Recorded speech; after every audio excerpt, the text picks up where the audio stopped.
ವರದಕ್ಷಿಣೆ ಕಿರುಕುಳ ಆರೋಪ, ಗೃಹಿಣಿ ಆತ್ಮಹತ್ಯೆ. ಇದು ಶಿವಮೊಗ್ಗ ಮೂಲದ ಪೂಜಾ ಚಿಕ್ಕಮಗಳೂರಿನಲ್ಲಿ ಸಾವನ್ನಪ್ಪಿದ್ದಾರೆ ಅನ್ನೋದು ಕೂಡ ಗೊತ್ತಾಗ್ತಾ ಇದೆ.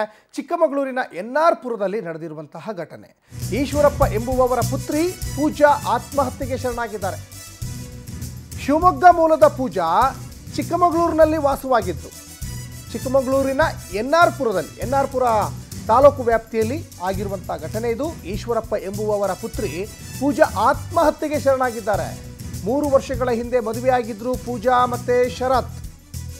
ಮಾವಿನಕೆರೆ ಶೆಟ್ಟಿಕೊಪ್ಪದ ಶರತ್ನ ಮದುವೆಯಾಗಿದ್ರು ಪೂಜಾ.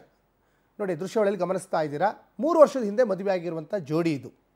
ಶಿವಮೊಗ್ಗ ಮೂಲದ ಪೂಜಾ ಚಿಕ್ಕಮಗಳೂರಿನಲ್ಲಿ ಸಾವನ್ನಪ್ಪಿದ್ದಾರೆ. ಈಶ್ವರಪ್ಪ ಎಂಬುವವರ ಪುತ್ರಿ ಪೂಜಾ ಆತ್ಮಹತ್ಯೆಗೆ ಶರಣಾಗಿದ್ದಾರೆ. ಮದುವೆಯಾಗಿದ್ದಂಥ ಪೂಜಾ ಶರತ್ ಮಾವಿನಕೆರೆ ಶೆಟ್ಟಿಕೊಪ್ಪದ ಶರತ್ನ ಮದುವೆಯಾಗಿದ್ದರು. ಅಂದರೆ 3 ವರ್ಷದ ಹಿಂದಿನ ಕಥೆ ಇದು. ಚಿಕ್ಕಮಗಳೂರಿನ ಎನ್ಆರ್ ಪುರದಲ್ಲಿ ಆಗಿರುವಂತಹ ಘಟನೆ. ಅಂದರೆ ಎನ್ಆರ್ ಪುರದ ಸಮೀಪವೇ ಇರುವಂತಹ ಶೆಟ್ಟಿಕೊಪ್ಪದ ಶರತ್ನನ್ನು ಪೂಜಾ ಮದುವೆ ಆಗ್ತಾರೆ. ಪೂಜಾ ಶರತ್ಗೆ 2.5 ವರ್ಷದ ಮಗು ಕೂಡ ಇದೆ. ಪೂಜೆಗೆ ವಿಷ ಕೊಟ್ಟು ಕೊಲೆಗೆ ಯತ್ನಿಸಿರುವ ಆರೋಪ ಕೇಳಿ ಬರ್ತಾ ಇದೆ. ಶಿವಮೊಗ್ಗದ ಖಾಸಗಿ ಆಸ್ಪತ್ರೆಯಲ್ಲಿ ಪೂಜಾ ಸಾವನ್ನಪ್ಪಿದ್ದಾರೆ. ಕಿರುಕುಳ ಕೊಟ್ಟಿದ್ದಾರೆ ಅನ್ನುವಂಥದ್ದು ಈಗ ಪೂಜಾ ಕುಟುಂಬಸ್ಥರ ಆರೋಪ. ಪತಿ ಶರತ್ ಹಾಗೂ ಆತನ ತಂದೆ ಸುಧಾಕರ್ನ ಬಂಧನ. ಎನ್ಆರ್ ಪುರ ಪೊಲೀಸ್ ಠಾಣೆಯಲ್ಲಿ ಪ್ರಕರಣ ಕೂಡ ಈಗ ದಾಖಲಾಗಿದೆ.